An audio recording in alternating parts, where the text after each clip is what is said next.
I'm sure many of you are aware, 8:30 this morning, there was a shooting in Sunset Park, which is in Brooklyn. It's the 36th Street station. It's the D, the N, the R lines, the routes there. And, the good news is that right now, as of 10:02, there's been no fatalities reported, which is a blessing. But 13 people, the number jumped pretty quickly. The original report, Teak, was 5 people were injured. Yep. Now that's been up to 13 people believed to have been shot. There was an undetonated device that was found as well throughout the subway system here, and it's a mess of a scene. And it reminds you that that life is fragile and there's other things going on more important than sports, buddy. No, you're right. It was a rough night for both the local teams, but that's insignificant at this point, BT. And we're going to try to get as much news as we possibly can. Obviously, we could sit and opine and give our opinions on what's going on out there, but that would be uninformed conversation that we'd be having. So we're going to wait on Steve Burns, who is 880's reporter. I don't know if he's on site or not. He likely is heading out that way. We'll be on site, and he's going to give us some updates on what's happening at the scene out in Sunset Park, as BT mentioned. There's many things to speculate about. Someone had a gas mask on, is being reported.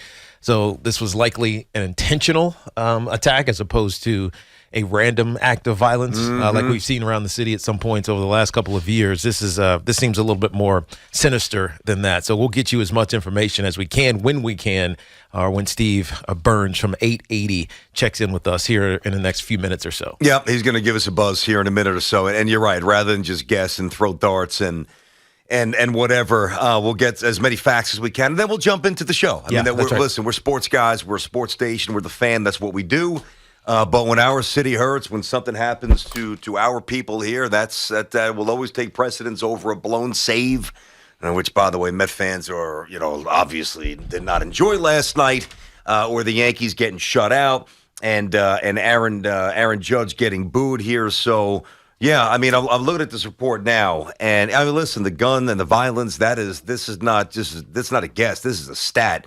According to the most recent NYPD stats, is roughly 40 more shooting incidents compared with the same time a year ago. So, there's always danger lurking, and you wake up and you don't expect it to ever infiltrate your life. And 13 people, and hopefully that number doesn't climb. 13 people woke up today and went through the morning routine, took a shower, got dressed, brushed their teeth, had something to eat, kissed whomever they kissed before they walk out the door. And the next thing they know, they're lying very prone and very vulnerable on a subway platform with blood everywhere. Yeah, you're right. We don't know if there's any fatalities at this point, but just 13 reported injuries. So fatalities right now, as BT mentioned. Eventually, we're gonna move to sports, and if you want to continue to follow this coverage, flip over to 1010 or 880 for all the news. 1010 wins and 880. They will have all the news of this going forward. Again, we're trying to get Steve Burns. We're efforting him to come on and give us some updates for you all, because I know this is drawing the attention of everybody, especially those in the maybe just finishing their morning commute, but still they're aware that this is happening. All the news, local news is covering it. We have national is too. National news is covering it as well. Be careful if you're around your children. Some people are on spring break and you pop up these pictures. There is a lot of blood and destruction that seems to be trickling out. So it is, I don't want to say it's not suitable for work. It's definitely not suitable for young eyes, as we know how social sphere kind of works these days. Try to protect them as much as you can. I'm totally with you. All right, so it's 10:06 here on the Fan. Tiki and Tierney inside the Town Fair Tire studio. Our friends at Town Fair Tire remind you that at Town Fair Tire, you always get the guaranteed lowest price on name brand tires from Connecticut to Maine. Nobody beats Town Fair Tire. Nobody. Zoo, give me a little direction here. I know that Steve's calling us.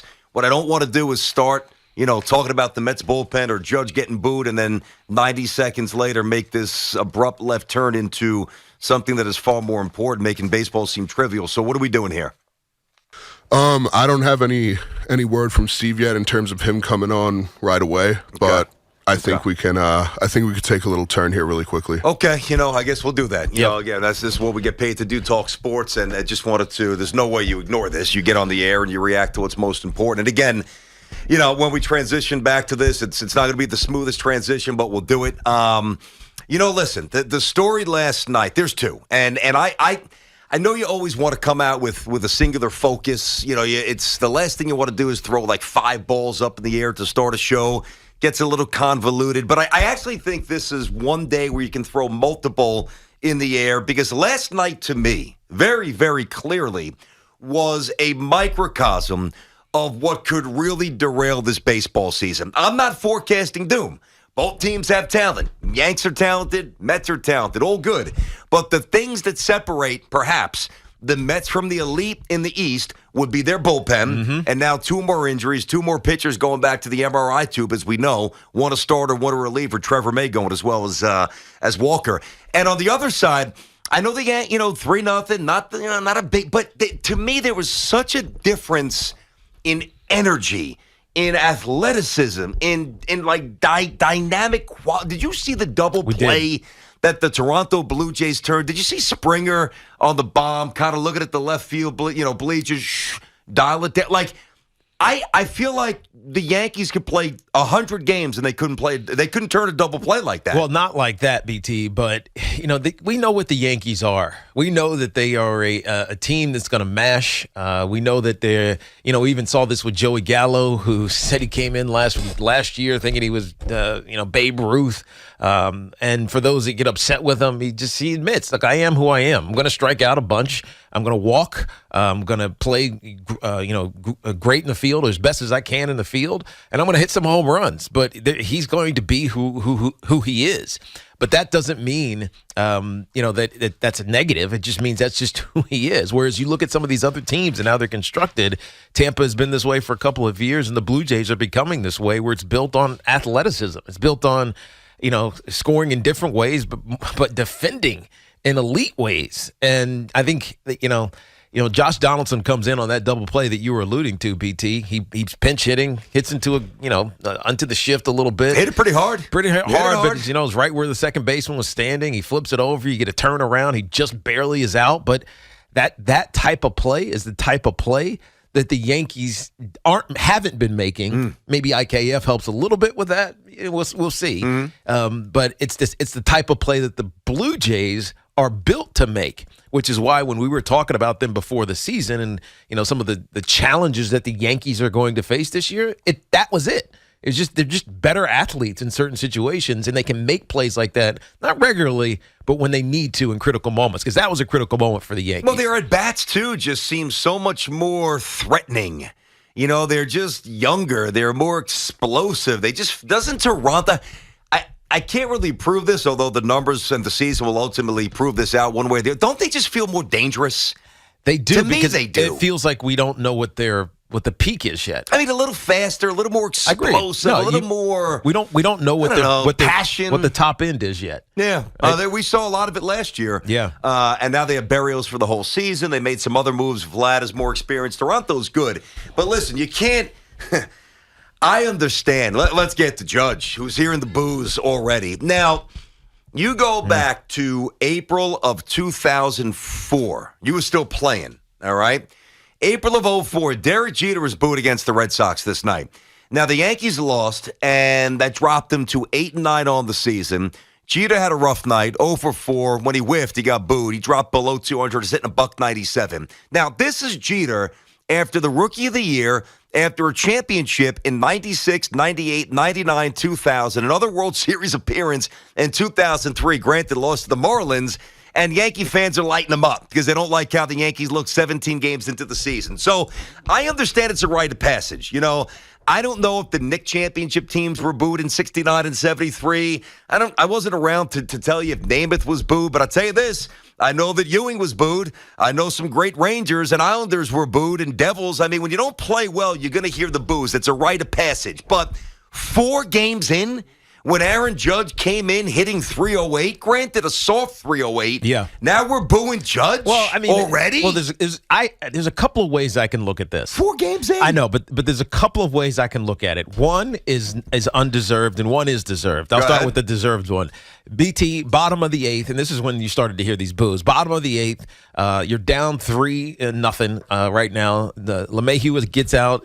Rizzo's on base. He gets hit by a pitch. And Aaron Judge strikes out swinging.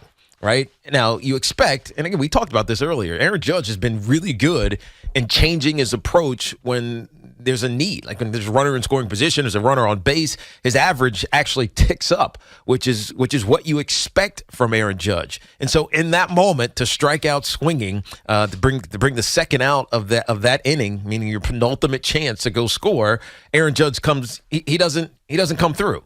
And so you get booed. You know, in that moment, the team's been lackluster and I don't know, just this malaise feels like it's sitting over the team. In that moment, Aaron Judge took 2 out of 3 for the Red Sox. I understand. I'm talking about in this moment. Oh, come on. In this game, BT, they did nothing this entire day. So shut out. In this moment, in the bottom of the 8th inning, Rizzo's on. Judge has an opportunity to advance him or get him around to home plate to at least make it a 2-run game, and he strikes out. So performance in the moment, he doesn't live up to it. You get booed. That's it. That is what it is. The other thing that's not deserved, and this is the one that I think commands more attention, is what Brian Cashman did to him. And he was on Craig and Evan yesterday talking about the process that he went through, the fact that he told Judge and his people that if we don't get this deal done, like it was a threat, if we don't get this deal done, we're releasing the information on the contract.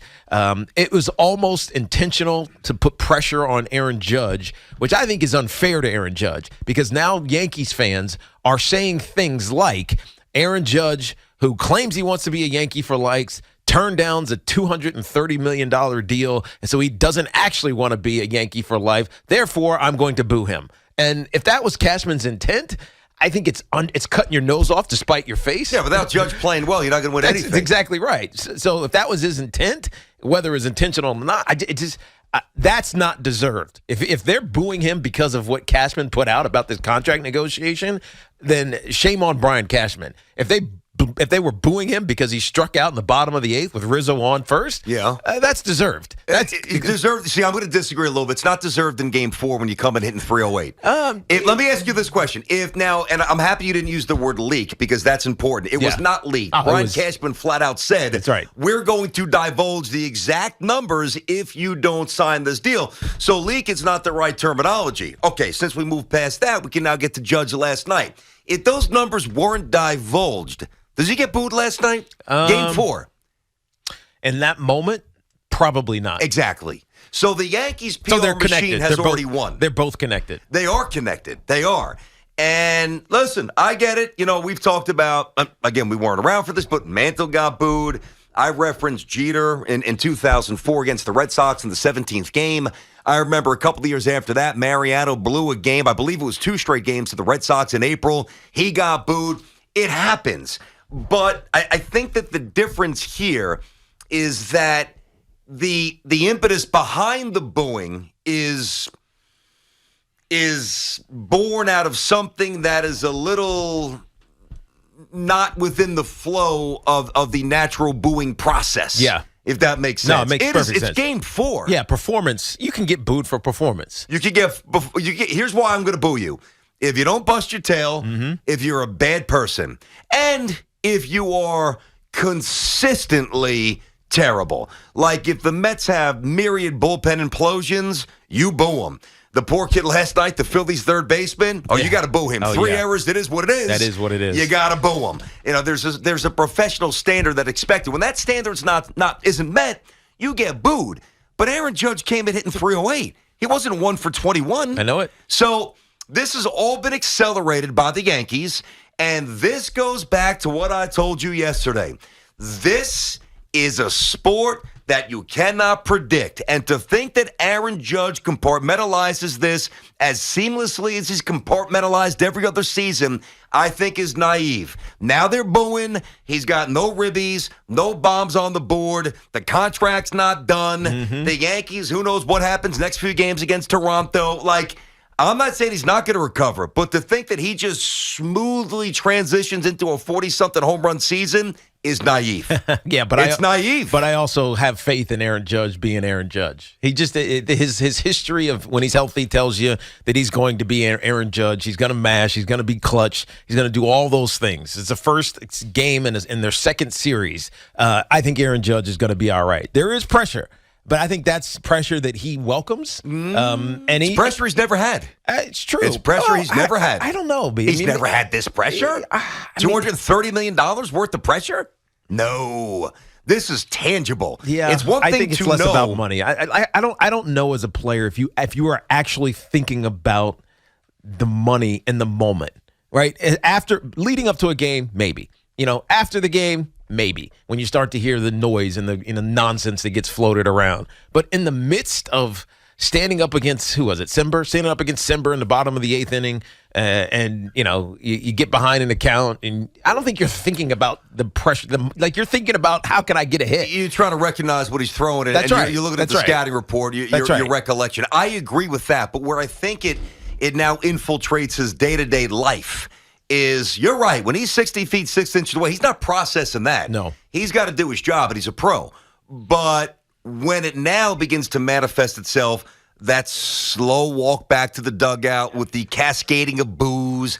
Now I don't know if he listens to sports radio, but if he's got the fan on driving to Yankee Stadium in a couple of hours, he's going to hear it about the boos. I don't know if he jumps on social media that much, but if he does, he's going to see about the boos and the contract, and he cannot escape. I'm not saying it's his fault, but he cannot escape what has now been created 4 games into the season. That's right. Not optimal. Yeah, and the only thing he can do is go be Aaron Judge. That's true. And that's the hard thing, is distracting yourself to not think about the negativity, not necessarily to what's happening on the field, but to starting to percolate and pop up here and there because people think that you turned down a fair deal. Let's use the word that everybody's using, a fair deal to be a New York Yankee for life. All right, so it's 10:18 here on The Fan. If you guys are just tuning in, we obviously led with what's happening right now, just so everybody's up to speed. We clearly did not ignore it. There's been at least 13 injuries in a subway shooting in Sunset Park, Brooklyn, and that number, right now, no fatalities reported, thank God. I know we're going to get Steve Burns on the phone. I believe he's going out there, or he's there now. He's part of our family. He's a colleague, CBS 880, so we're going to get with him. It's the D, the N, and the R lines that are affected right now. This happened around 8:30 this morning, a shooting on the platform. There was an undetonated device or devices, possibly plural, that were found in the subway.